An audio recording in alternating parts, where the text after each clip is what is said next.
ನಮಸ್ಕಾರ, ನೀವು ನೋಡ್ತಾ ಇದ್ದೀರಾ ನ್ಯೂಸ್ ಫಸ್ಟ್. ನಾನು ವಿದ್ಯೇಶ್ವರಿ. ಈ ಕ್ಷಣದ ಪ್ರಮುಖ ಸುದ್ದಿಗಳಿಂದ ನೋಡ್ತಾ ಹೋಗೋಣ. ಅದಕ್ಕೂ ಮೊದಲು ಹೆಡ್ಲೈನ್ಸ್. ಸಿದ್ದರಾಮಯ್ಯ ವಿರುದ್ಧದ ಮುಡಾ ಸೈಟ್ ಹಗರಣ, ದೂರುದಾರ ಸ್ನೇಹಮಹಿ ಕೃಷ್ಣಾಪುರ ವಕೀಲರಿಂದ ವಾದ. 82ನೇ ಸಿಸಿಎಚ್ ಜನಪ್ರತಿನಿಧಿಗಳ ಕೋರ್ಟ್ನಲ್ಲಿ ವಿಚಾರಣೆ.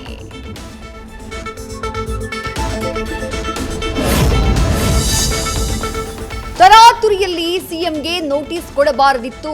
ಇದು ರಾಜಭವನ ರಾಜ್ಯಪಾಲರಿಗೆ ಶೋಭೆ ತರೋದಿಲ್ಲ. ನಮ್ಮ ಹೋರಾಟ ಮುಂದುವರಿಯುತ್ತೆ.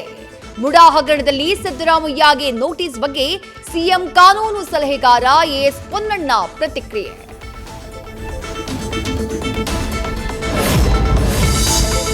ಬಿಜೆಪಿಗರನ್ನ ಕಾನೂನು ಕುಣಿಕೆಗೆ ಸಿಲುಕಿಸೋಕೆ ಕಾಂಗ್ರೆಸ್ ಪ್ಲಾನ್. ಭ್ರಷ್ಟಾಚಾರದ ಆರೋಪ ಎದುರಿಸ್ತಾ ಇರುವವರೇ ಟಾರ್ಗೆಟ್.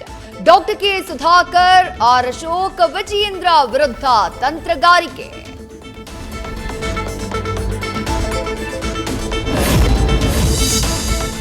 ಬೆಳಗಾವಿಯಲ್ಲಿ ಯುವಕನ ಮೇಲೆ ಮನ ಬಂದಂತೆ ಥಳಿತ.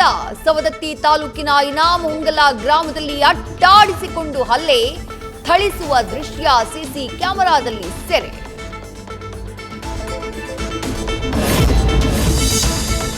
ಜೈಲಲ್ಲಿರೋ ದರ್ಶನ್ಗೆ ಕಂಟಕವಾದ್ರು ಮತ್ತೊಬ್ಬ ನಟ. ಚಿಕ್ಕಣ್ಣ ಬಳಿಕ 164 ಹೇಳಿಕೆ ದಾಖಲಿಸಿದ ಯಶಸ್ ಸೂರ್ಯ. ಕೊಲೆ ನಡೆದ ದಿನ ದರ್ಶನ್ ಜೊತೆ ಪಾರ್ಟಿ ಮಾಡಿದ್ದ ಯಶಸ್ ಚಿಕ್ಕಣ್ಣ. ನ್ಯೂಸ್ ಫಸ್ಟ್, ನಿರ್ಭೀತಿಯಿಂದ ನಿಮ್ಮ ಪರವಾಗಿ.